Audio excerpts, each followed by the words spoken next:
ધોરણ 6 માં ભણું છું। મારી શાળાનું નામ શ્રી ભંડારીયા કેવી સ્કૂલ છે।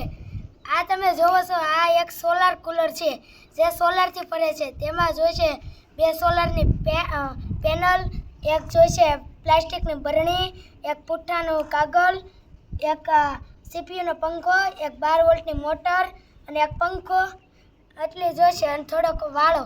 તેને આ મોટરને આ રીતે ફિટ કરીને તેને પંખાને આ રીતે જોઈન્ટ કરીને અહીંયા તમે જોવો છો આ વાયરિંગ છે। ત્યારબાદ તેને સોલારને ફિટ કરવા છે। આમાં એક પણ પ્રકારનો વિદ્યુત નથી, જે માત્ર સોલારથી જ ફરે છે।